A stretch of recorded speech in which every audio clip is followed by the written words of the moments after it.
Mga kababayan, ma'am sir, this is Jam, the Filipino channel ng inyong pong lingkod. So today is November 3, 2025 at tayo ngayon ay papunta dito yan sa may PCSO Main Avenue. Yan sa may Main Avenue sa Coro, Cubao po yan, at dadalhin po natin sa may Madali lang po, hindi ko gaano mabasa.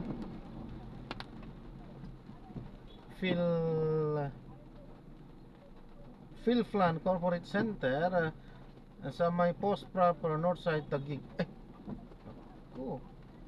Taguig pala, napaka-traffic. Okay, so magbabalik po tayo mamaya konti pag nakuha na po natin sila. Disclaimer lamang po, ang content po natin ay kalsada at hindi ang passenger. Kaya naman sa sakali man po na may marinig kayo, mga pangalan ng lugar, pangalan ng tao, pangalan ng organizations, government o private man yan, ay wala pong kinalaman ng channel na ito. At wala pong pinapatungkulan. Lahat po ng pinag-uusapan dito ay pawang dito lamang po yan sa loob. At wala pong pinapatungkulan sa labas. Okay po, babalik po tayo mamaya konti pag nakuha na po natin sila. Wala na.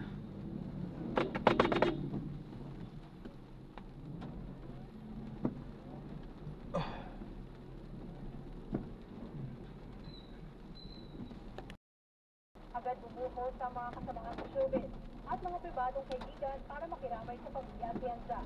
Kabilang sa mga nakiramay ngayong araw, ang ilang ABS-CBN executives, gaya ni ABS-CBN President Carlo Catiglac at Advocacy Ambassador ng ABS-CBN Foundation na si Ernie Lopez. Nakiramay din sina Barbie Imperial at Richard Gutierrez. Naghain naman si Senate Deputy Majority Leader Luis Ejercito ng panukala kontra online hate and harassment o mas kilala bilang Eman at Bianca Bill. Dahil nitong tugunan ang cyberbullying, peking balita at online defamation, lalo na laban sa mga kabataang madalas maging biktima nito. Gretchen, nag-alay naman ng misa ang pamilya at mga kaibigan ni Eman ngayong alas 6 ng gabi. Balik kayo sa studio. Maraming salamat, Daniel Christian. Magkakanood naman ang buong panayam sa ama ni Eman Atienza na si Kuya Kim Atienza mamayang 8 p.m. sa ABS-CBN News YouTube channel. Susunod, Alex Ayala umakyat na sa top 50 ng Women's Tennis Association ranking. Sa mga gamit sa bahay gawa sa plastic sachet. Tutukan sa KBYN Special. Yan ang iba pang mga balita sa pagbabalik ng TV Patrol. Magbabalik ang TV Patrol sa TCMM. Mabuhay at kabuhayan ang nakasaya. Kailangan ng mga tagapagbalitang at mapagkakatiwalaan. The morning news team you can trust for the news that really matter. Mga balitang kumpirmado, sigurado, araw-araw sa inyong morning news team. Sa TCMM, Radyo Patrol 6.30 at TCMM Teleradyo. Tara na! Maganda sa TCMM! Pakipagkwentuhan at kulitan sa aming anchors na sasakay sa iba't ibang jeep sa Metro at Mega Manila. Sagot na namin ang pamasahe mo. Makakatanggap ka pa ng regalo mula sa TCMM Radio Patrol sa Estrella at TCMM Teleradyo. Kaya abang-abang na, baka ikaw na ang makasakay sa TCMM. Makita na lagi sa posibilidad ng paglintol. Pangay na sa mga pagyanin. Huwag kalilimutan. Government, cover, and hold. Huwag nagkaroon ng sugat o pata dahil sa pag-iwas sa mga bagay na bumabagsak. Lapatan agad ito ng pangunang lunas. O kaya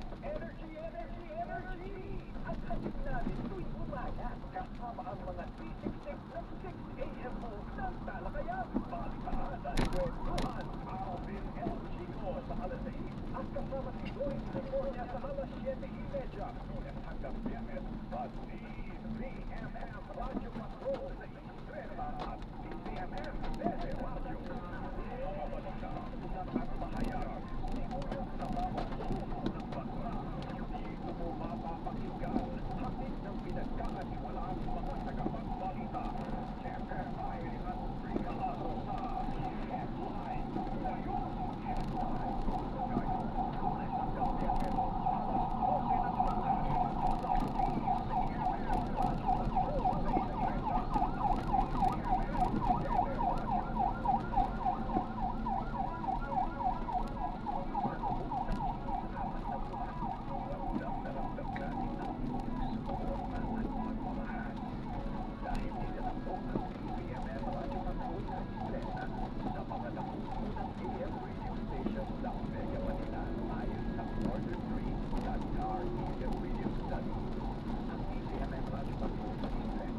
DZMM Dede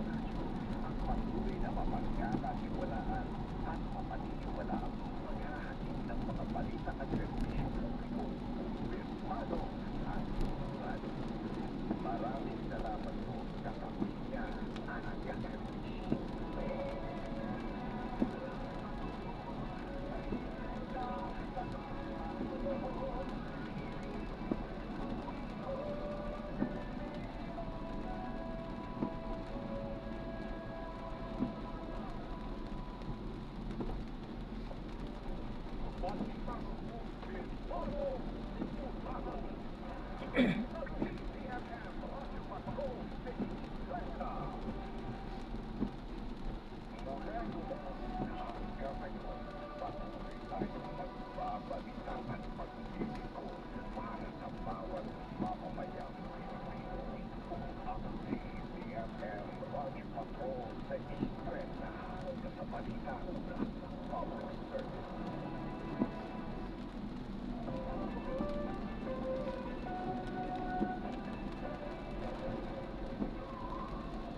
Masaya ng announcement ng wind signal sa inyong mga lugar.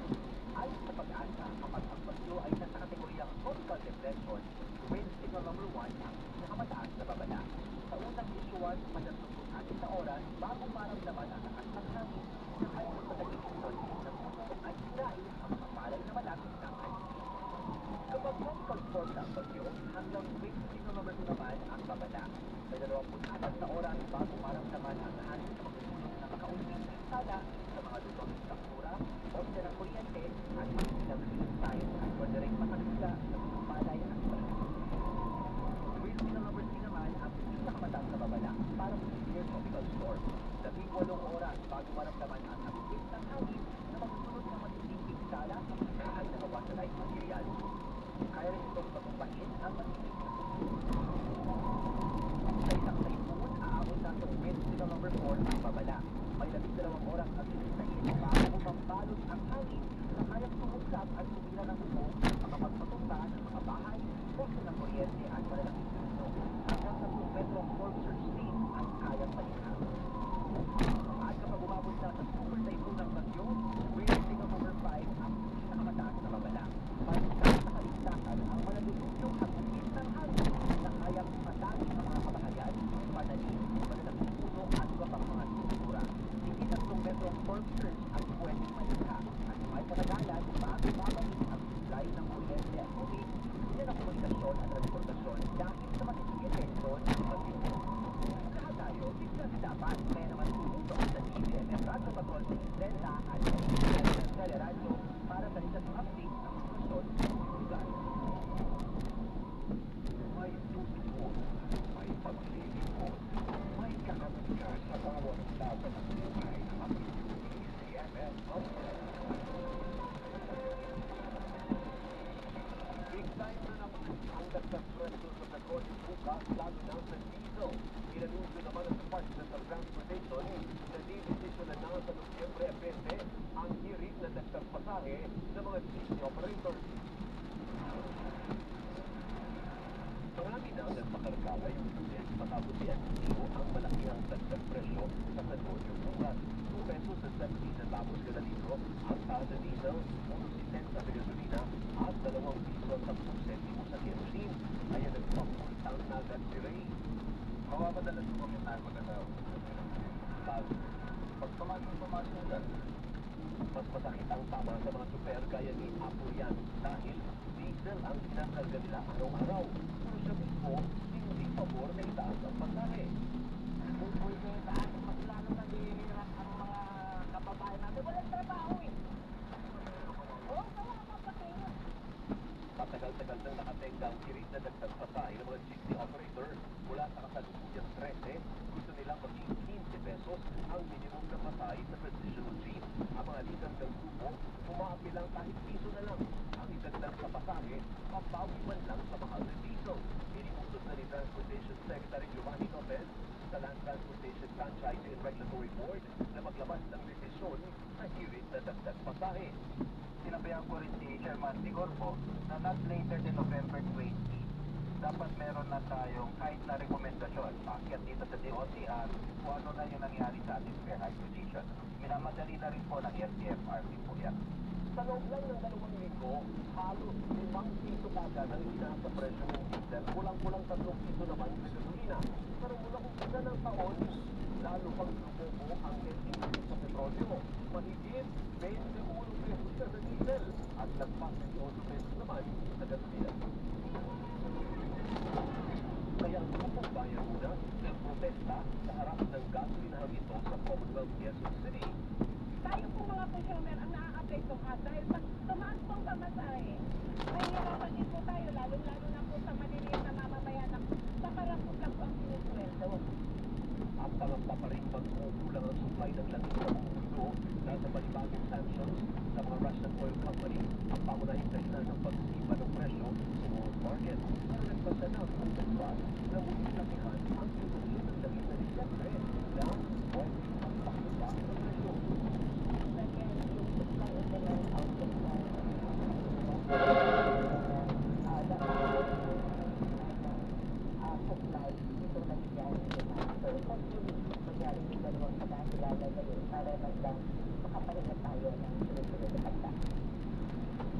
Samantala, nilinaw ng BPI na pumayag na ang mga manufacturers ng sardina na huwag galawin ang presyo hanggang dulo ng taon. Ito ang naman yung sinabi ng Canned Sardines Association na hindi pa sila kinakausap kaugnay sa utos ni Pangulong Ferdinand Marcos Jr.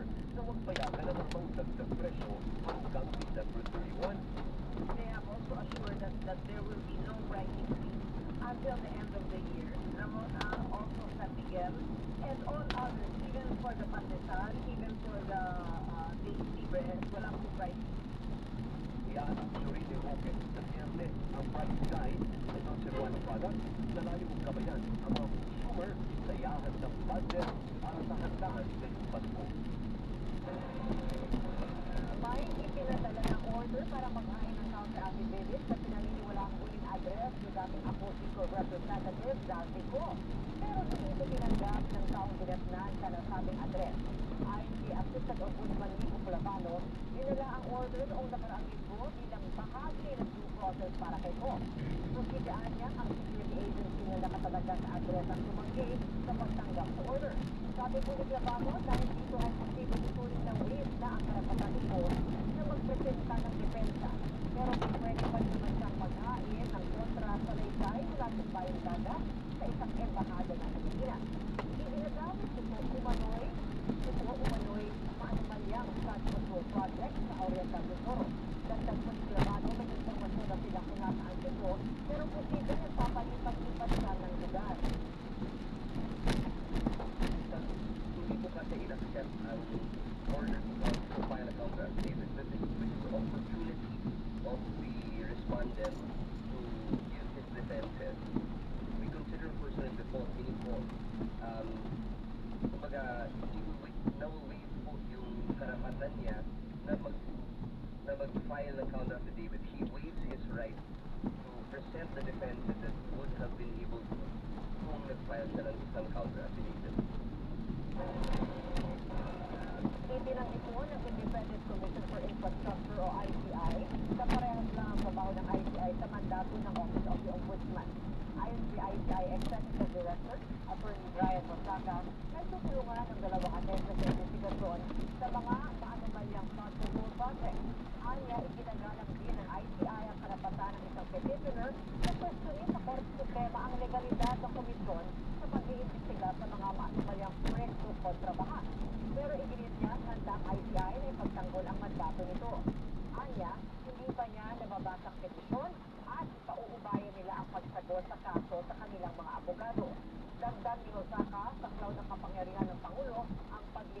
ICI.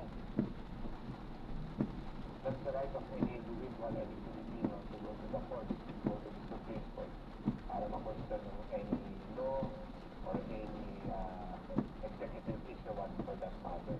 So, as far as that petition is concerned, then we welcome it. And that will be an additional, that will enrich jurisprudence. Step 4, pagkasakikilay ni Sir Alex Ayala sa top 50 sa buong mundo. Naabot niya ang kanyang bagong career high ranking na inilabas na Women's Tennis Association rankings ngayong Lunes. Ito yung matapos niyang makausap sa round of 16 ng Hong Kong Open kung saan tinalo siya ni Victoria Boko na siyang kampiyon sa torneo. Plano ngayon ni Ayala na makapaglaro sa Southeast Asian Games sa Thailand sa September. Bilang kinatawan ng Pilipinas. Ibinagdiwang naman ni Ayala ang kanyang bagong ranking pati ang iba pa niyang achievements ngayong taon. Kabilang ang kanyang breakout performance sa Miami Open at unang pagsabak sa Grand Slams ng Wimbledon at French Open. Anya, natupad ang kanyang mga pangarap at lahat ng nangyari sa kanya ngayong 2025 ay isang love letter sa kanyang pamilya, kaibigan, team, supporters at sa batang Alex. Umaasa rin siyang ito ang simula ng mahaba, masaya at mabungang karera sa tennis tour.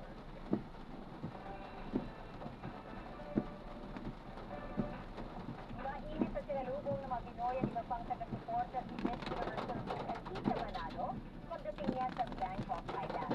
Isa sa early scandal ni Elisa sa 74th Miss Universe pageant. Nagbabato Diane Castillo.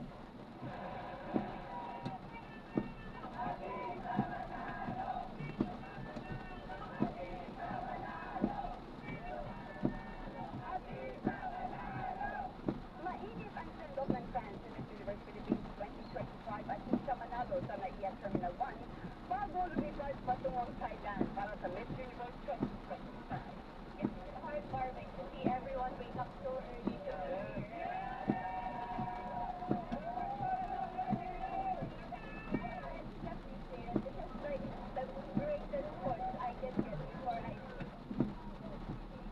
umalis siya na nakaputing top at pants na may itim na lace bow at high ponytail. Pagdating ng Thailand, naka-muted green top at pants na may asymmetrical lace detail. Ganon pa rin ang energy ng fans sa pagsalubong sa kanya sa Bangkok Airport. Marami ang nagdala ng bandila ng Pilipinas at litrato ni Atisa. Diretso si Atisa sa registration process kasabay ang iba pang Miss Universe candidates. Kasama ni Atisa sa early standout si Miss Thailand, Ravina Dinasday.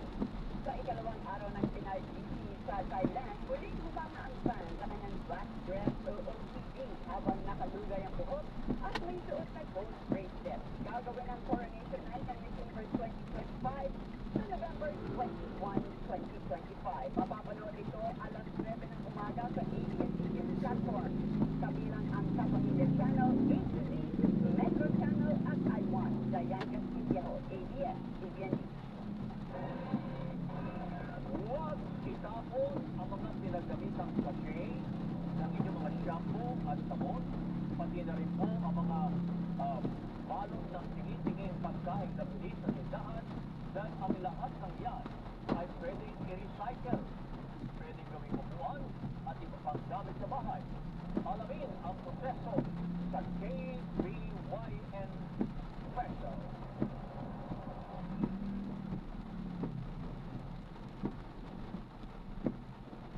Araw-araw, hindi naubusan ng pila sa machine na ito sa loob ng isang mall sa Binondo, Maynila. Isa si Hans Wong na matyagang pumipila rito pero hindi para mag-withdraw ng pera. Nandito po ako para mag-recycle. Sa totoo lang po, halos araw-araw din po ako nandito. Yun lang po ang pakay ko. Pagdating sa akin.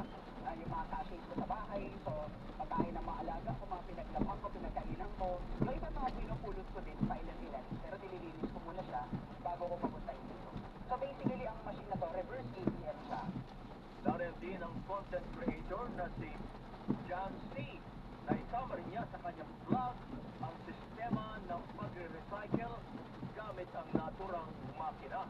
May nakita ko isang matanda na may hawak siyang consistent full na plastic. Pinapagod sa parang ATM machine, but then I went closer to the machine. So, the store, parang recycle. Pinitiwan ko, nag-trending siya. And then, nag-light up ako eh. Ang ganda ng advocacy. Nagkaroon ng awareness. Yung family, friends, na-encourage mo na gawin yun.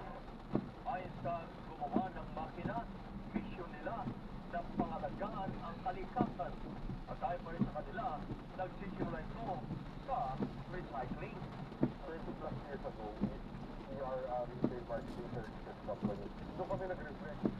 Kung nga, anahin pala natin mga produce sa basura.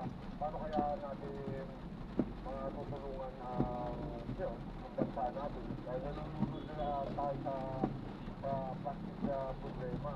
So doon po namin na pag-isipan, pag-iwasan tayo ng isang solusyon para dito. Kaya po kami nag-isipan namin. Mula sa sachet ng shampoo at sabon hanggang sa plastic ng tingi-tinging pagkain, gaya ng noodles, pampalasa at mantika, pwedeng ihulog sa naturang makina. Kami po kasi nakapokus ngayon sa mga mas malalambot, mga pop plastic, flexible plastics tulad ng plastic bags, may mga online shopping, bubble wrap, mga sachets. Yung po sa mga plastics na yun, isa yun dun sa mga hindi talaga dati na re-recycle na gagawa ng paraan. Sa kada taong magre-rehistro sa kanilang website at magdideposito ng single-use plastics sa kanilang makina, ay makatatanggap naman ng reward points kapalit ng ilang produkto. Dadalhin lang nila yung kanilang pinaka-ID, isa-scan nila doon sa machine para mapatakbo yung machine. Tapos after nun, maghuhulog na lang po sila. Tapos click submit lang, maka-credit na po yung points na ma-earn nila galing doon sa sachet na i-deposit. Ang lahat naman ng mga nakolektang single-use plastics ay diretso sa kanilang pabrika kung saan ito pinoproseso para makagawa ng mga upuan, lamesa, maging swing na pahingahan. Sinusubukan na rin nila ngayon na bumuo ng portable toilet mula rito. At dito nga lamang Oktubre, nag-donate na nga sila ng mga upuan at lamesa sa isang paralan sa Maynila. Ano maganda, upuan ng mga bata.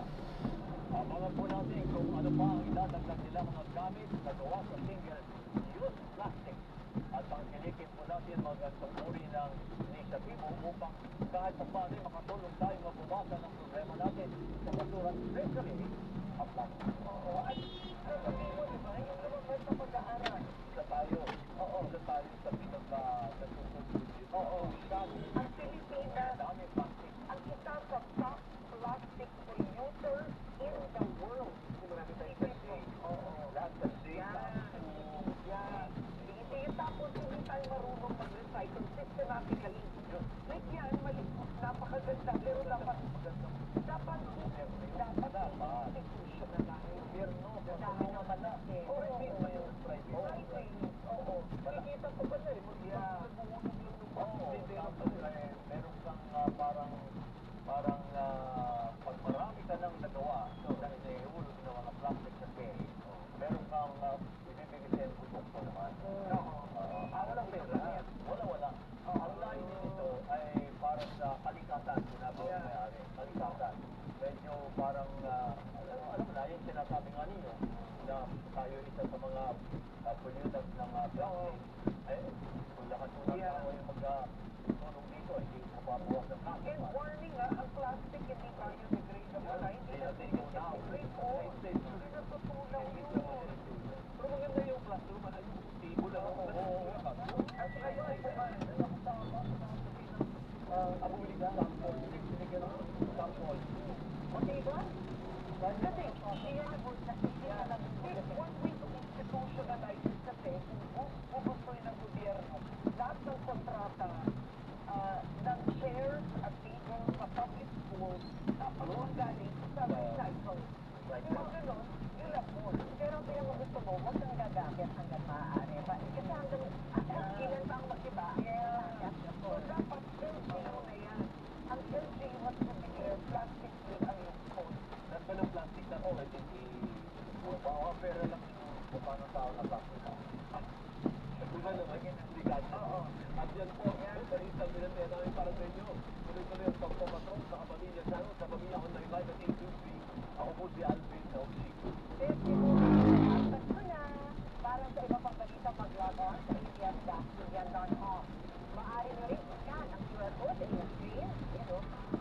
kalsada. Para mapanood sa YouTube channel ang mga latest news o balikan ang mga balita na nakalagpas sa ito. Sa pag-iingat ng TV Patrol sa Media ng Radio Patrol sa Estrella. Ano mang hamon, ano mang panahon, sapat kaming maglilingkod. Ako po si Bernadette Capran. At napapanood ng live ang TV Patrol at replay ng paborito niyong programa sa iPhone.tv. Nandito ko rin para sa inyo saan man sa mundo. Ako po si Karen Davila.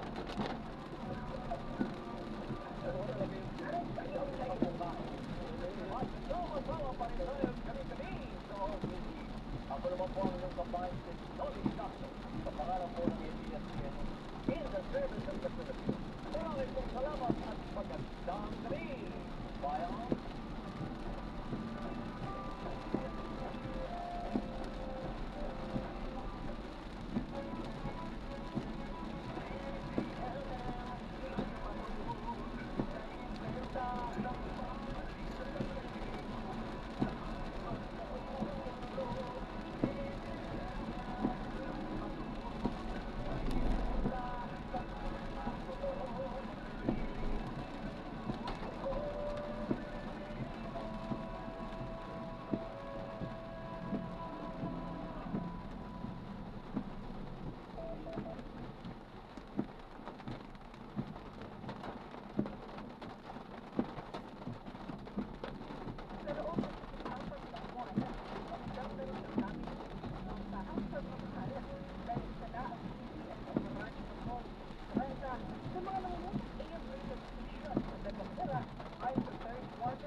Ang oras na ito ay hatid sa inyo ng Gcash. Ngayon po malapit na ang Pasko. Bukod sa sangkatutak na regalo, umaapaw na rin ang tech scams. Huwag mag-click ng mga kahina-hinalang link para palagi tayong G-Safe, maging mapapasya at mag-report agad sa otoridad para hindi mabiktima. Huwag hayaang sirain ng scammers ang diwa ng magbibigayan at pagpapahala. Isang paalala mula sa Gcash. Basta may link, huwag i-click. SMS spoofing scam yan. Gcash is regulated by Bangko Sentral ng Pilipinas.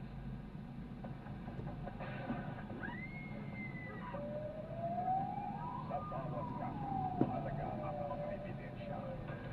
Sa bawat krimen, may mga anglong tinututukan. Tutok na samahan ang Spot Report Team para alamin, siyasatin at hanapin ang katotohanan sa likod ng mga kaso at krimen na dapat solusyonan.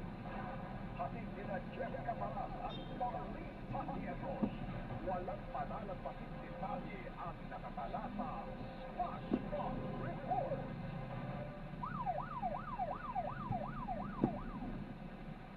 Ano na?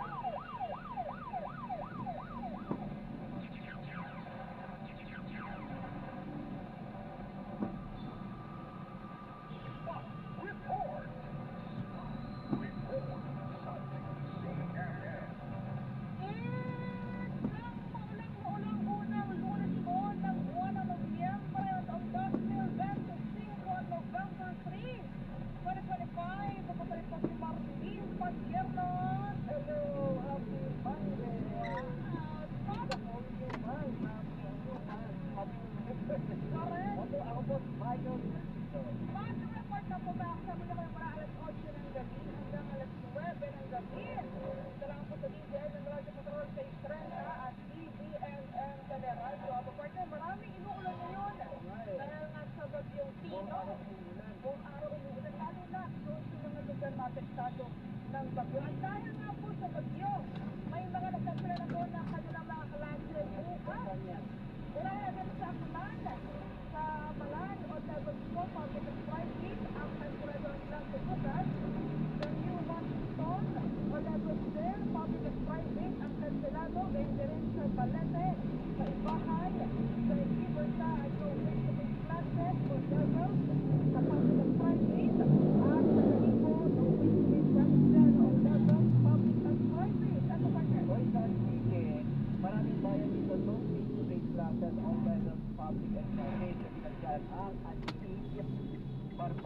Barbasa, Bugasong, Kaluya, Ulasi, Hamsik, Libertad, Tangal, at Pagnongon.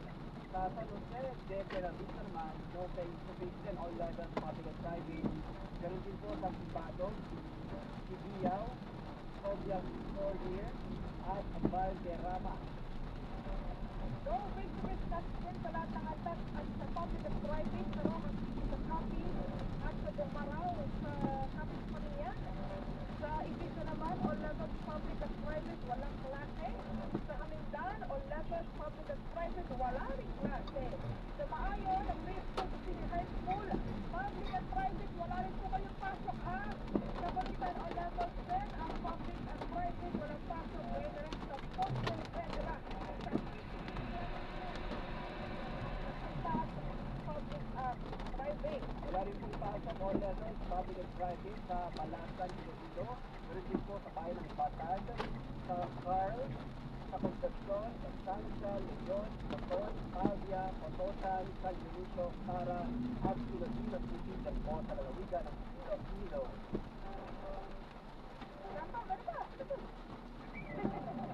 Meron pa pala sa Region 7 Central Visayas. Wala rin pong pasok. Ito po, ha? Levels public at private sa Bohol, Cebu, sa Alcantara. Face-to-face class naman ang walang pasok sa lahat ng ansas public at private sa Alusan, sa Argao. Habang all levels din na walang pasok public at private sa Asturias, Badian, at then rin po sa Carcar City, Po. sa Carmen, Kaliwa ako. at sa South Compostela, Agad ka na lang. then rin sa bahagi ng Dito. Bayan, Dalaguete, Ayan, at yun. wala rin pong face-to-face class sa Alegria, Kaya yan, kaya yan. Mindanao, sa Barili, Sige po. sa Pantelefon, Sige po, ingat po. God bless po. Thank you po yan. Sige po. sa Pilas. Wala rin pong pasok sa mga taga-Ligawan on level 12 at private, sa Malabulo on level 10, at sa Naga City on level 7 at private, kaya na rin sa Poro, at ang face-to-face kasi sa mga walang pasok sa Ronda, San Fernando, sa San Francisco, at sa Sibonga on level 7 at Ayan, private. sinodrop na natin sila. So, maraming salamat po sa panonood. Hanggang sa muli po, ingat at God bless. Paalam po muna, pansamantala tayo ay gagawa na ng ibang video sa ating susunod na mission. Paalam po. Public and private, walang pasok sa lalawigan ng So this is Jom, the Filipino channel. Lang yung pong lingkod. Paalam po.